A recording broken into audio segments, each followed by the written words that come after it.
Regu dengan nomor peserta 180 akan menyampaikan sarahan yang berjudul Optimalisasi Pengelolaan Zakat untuk Mensejahterakan Umat dengan ayat pendukung Quran Surah At-Taubah ayat 103 dan Quran Surah At-Taubah ayat 60. Regu dengan nomor peserta 180 akan menyampaikan sarahan yang berjudul Optimalisasi Pengelolaan Zakat untuk Mensejahterakan Umat dengan ayat pendukung Quran Surah At-Taubah ayat 103 dan ayat 60. Dipersilahkan. Bismillahirrahmanirrahim. Assalamualaikum warahmatullahi wabarakatuh. Alhamdulillahillazi ja'ala fi amwalil agniya haqqa lisaili wal mahrum. Allahumma salli ala sayyidina Muhammadin khairil umara wa ala alihi wa as-sahbihi lazina bazzalu amwalahum lillah pastaful zaza al-awfa amma ba'd. Dewan Hakim yang arif, adil dan bijaksana, hadirin dan hadirat calon penghuni surga. Kita bangga sebagai bangsa Indonesia. Bangsa yang berada di garis khatulistiwa ini memiliki khasanah dan kekayaan alam yang melimpah ruah. Menurut data dari Kementerian Pertanian Republik Indonesia, luas lahan perkebunan sawit mencapai 14,3 juta hektar. Menurut data dari Badan Pusat Statistik Nasional, luas lahan persawahan mencapai 8 juta hektar. Demikian pula dari sektor dijarah atau perdagangan dan perindustrian yang di dalamnya juga termasuk berbagai jenis perusahaan berskala kecil, menengah dan besar. Demikian pula dari sektor peternakan, pertambangan, kelautan dan perikanan, penghasilan pegawai negeri, BUMN dan swasta, serta dari berbagai sektor lainnya. Semua itu hadirin merupakan potensi zakat di negeri yang bertuah ini. Maka wajarlah potensi zakat di Indonesia itu ditafsirkan seperti membangunkan raksasa yang sedang tidur. Bagaimana tidak hadirin, hasil riset yang dilakukan oleh Badan Amil Zakat Nasional atau Basnas melaporkan bahwa potensi zakat di Indonesia per tahunnya mencapai 217 triliun rupiah.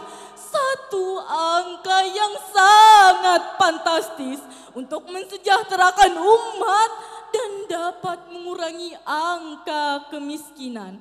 Namun kuantitas zakat yang mampu dikumpulkan per tahunnya hanya 3,7 triliun rupiah saja. Hadirin, potensi zakat yang besar tadi berbanding terbalik dengan potret kesejahteraan umat di negeri yang bertuah ini.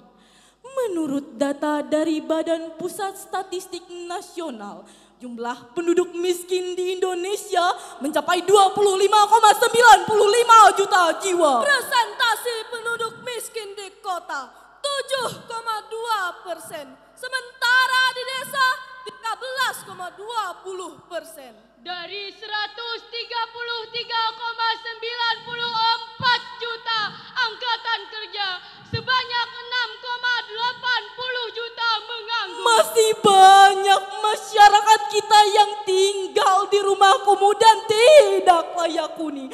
Bahkan masih banyak warga kita yang terpaksa meninggalkan keluarga dan sanak saudaranya untuk bekerja sebagai pembantu rumah tangga dan buruh kasar di luar negeri. Potret ini sungguh sangat memilukan dan menyedihkan hati kita karena terjadi di negeri yang terdapat sumber rezeki untuk berbagi. Atas dasar inilah tergugah hati kami bertiga untuk menyampaikan sebuah syarahan yang berjudul Optimalisasi Pengelolaan Zakat untuk Mensejahterakan Umat. Dengan landasan firman Allah dalam Al-Quran surah At-Taubah ayat 103.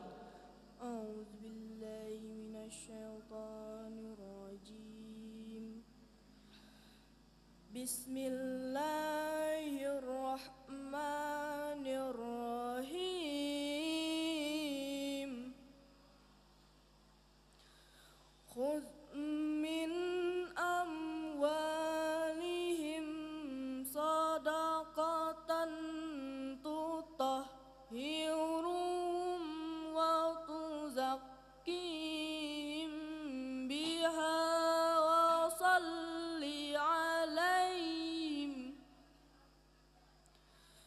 Inna salataka sakanun lahum wallahu sami'un alim. Hamba berlindung kepada Allah dari godaan syaitan yang terkutuk dengan menyebut nama Allah yang Maha Pengasih, Maha Penyayang.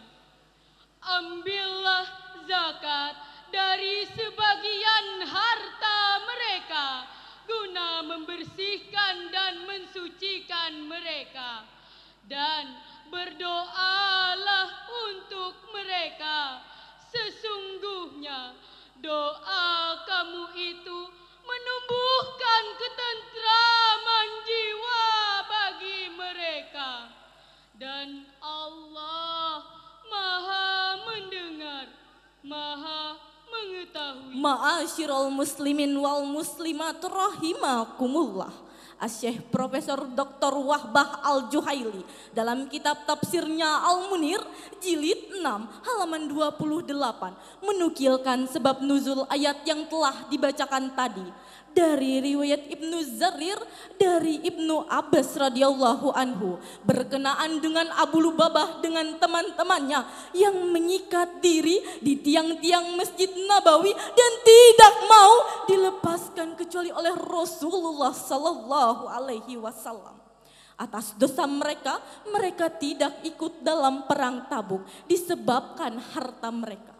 Setelah mereka dilepaskan, mereka datang menjumpai Rasul dengan membawa sebagian harta mereka seraya berkata, "Wahai Rasul, ambillah sebagian harta kami dan bersedekahlah dengannya untuk kami." Lalu Rasul menjawab, "Saya tidak akan mengambil sedikit pun dari harta kalian." Lalu datang perintah Allah, maka diturunkanlah ayat yang telah dibacakan tadi. Hadirin, Profesor Dr. Muhammad Quraisy Shihab dalam kitab tafsirnya Al-Misbah volume 5 halaman 232 mengatakan bahwa ayat yang telah dibacakan tadi walaupun dalam konteks uraian tentang Abu Lubabah dengan teman-temannya ia berlaku umum. Demikian pula walaupun dalam redaksinya ditunjukkan kepada siapapun menjadi penguasa. Oleh sebab itu, ketika sekelompok orang di zaman Abu Bakar As-Siddiq menolak untuk membayar zakat mereka dengan dalih ayat yang telah dibacakan tadi hanya khusus ditunjukkan kepada Rasul, maka Abu Bakar menolak dalih tersebut dan memerangi mereka. Hadirin, Profesor Dr. Yusuf Al-Qardawi dalam karya monumentalnya Fi Zakah Jilid 2 halaman 747 mengatakan bahwa kewajiban zakat bukanlah kewajiban yang bersifat individual, sehingga siapa yang kuat iman dan mengharapkan pahala akhirat akan menunaikannya, sedangkan yang lemah iman dan bakhil tidak menunaikannya, sekali-kali tidak menunaikannya. Kewajiban zakat yang bersifat manajerial menjadi tugas penguasa atau yang ditunjukkan sebagai penguasa dalam upaya untuk meningkatkan kuantitas zakat secara profesional dan proporsional. Dapat kita pahami hadirin, peran penguasa dalam upaya untuk meningkatkan zakat memiliki peran yang sangat signifikan.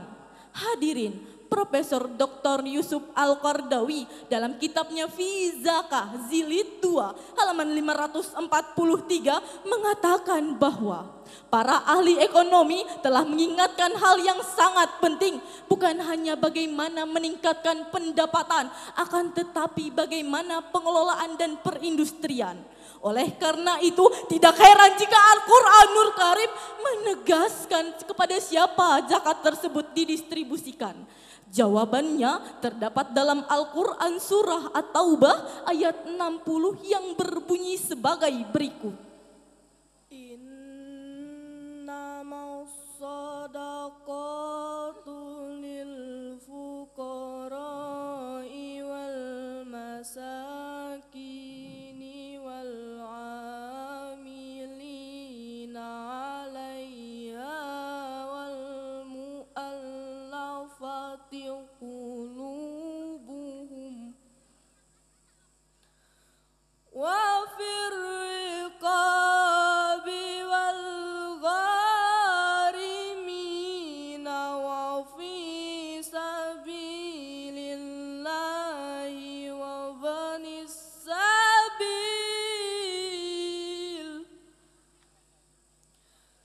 fariidatan minallahi wallahu alimun hakim. Sadaqallahul azim. Sesungguhnya zakat-zakat itu hanyalah untuk orang-orang fakir, orang-orang miskin, pengurus-pengurus zakat yang dilunakkan hatinya, untuk memerdekakan budak, untuk membebaskan orang yang berhutang, untuk jalan Allah, dan untuk mereka yang sedang dalam perjalanan, sebagai suatu kewajiban dari Allah, dan Allah Maha mengetahui, Maha bijaksana, Maha benar Allah atas segala firman-Nya. Hadirin, Profesor Dr. Muhammad Quraisy Shihab dalam kitab tafsirnya Al-Misbah volume 5 halaman 141 menegaskan bahwa terdapat unsur-unsur pokok terhadap sekelompok orang yang berhak menerima zakat dan tidak boleh diberikan kepada selain mereka. Karena pada ayat tadi terdapat kata innama yang di dalam ilmu ma'ani merupakan salah satu adatul khasli yang berfungsi untuk menspesifikasikan pertanyaan penting. Selanjutnya hadirin, apakah zakat yang tersebut dikumpulkan dan haruskah dibagikan kepada semua golongan yang telah tergolongan yang ada di dalam ayat tadi, dan haruskah dalam jumlah yang sama? Profesor Dr. Yusuf Al-Qardawi dalam kitab tafsirnya Fi Zakah Jilid 2 halaman 686 sampai dengan 694 mengatakan bahwa terdapat perbedaan pendapat ulama mengenai masalah ini. Di akhir penjelasannya beliau mengambil kesimpulan. Yang pertama, Jika zakat tersebut dikumpulkan banyak dan tingkat kebutuhannya sama, maka zakat tersebut didistribusikan kepada semua golongan yang telah ada di dalam ayat yang telah dibacakan tadi. Yang kedua, peran penguasa dalam upaya untuk meningkatkan kuantitas zakat secara profesional dan proporsional memiliki peran yang sangat signifikan. Dari uraian yang dapat kami sampaikan tadi hadirin, dapatlah kita ambil beberapa kesimpulan. Yang pertama, Indonesia memiliki potensi zakat yang sangat fantastis. Namun, kuantitas zakat yang mampu dikumpulkan per tahunnya masih sangat rendah. Yang kedua, peran penguasa dalam upaya untuk meningkatkan zakat secara profesional dan proporsional memiliki peran yang sangat signifikan. Terutama untuk membuat berbagai regulasi mengharuskan setiap muzaki di negeri tercinta ini mau mengeluarkan zakatnya dan dapat dikenakan sanksi jika mengingkarinya. Kami yakin hadirin, jika setiap muzaki mau mengeluarkan zakatnya, maka fungsi zakat untuk mensejahterakan umat akan terwujud dan Indonesia akan menjadi negara yang sejahtera, hebat, bermartabat dan maju. Saudaraku, siapa kita? Indonesia. Siapa kita? Indonesia. Siapa kita? Indonesia. Pasar Mas, maju, adil, sejahtera. Sebuah senandung mengingatkan kita, bagi muslim yang banyak harta, itulah ia batas nisabnya. Kalau setahun sudah dipunya, bayarlah pula zakat hartanya. Bayarlah zakat kepada mereka, 8 golongan yang Allah suka, agar berkah selalu terbuka, akhirat kelak berbalas syurga, akhirat kelak berbalas syurga. Demikianlah syarahan yang dapat kami sampaikan. Lebih dan kurangnya mohon dimaafkan. Rukunnya Islam yang keempat, setiap muslim membayar zakat agar harta menjadi berkah. Semoga Allah turunkan nikmat. Wabillahi taufiq wal hidayah warida wal inayah. Assalamu alaikum warahmatullahi wabarakatuh. Luar biasa.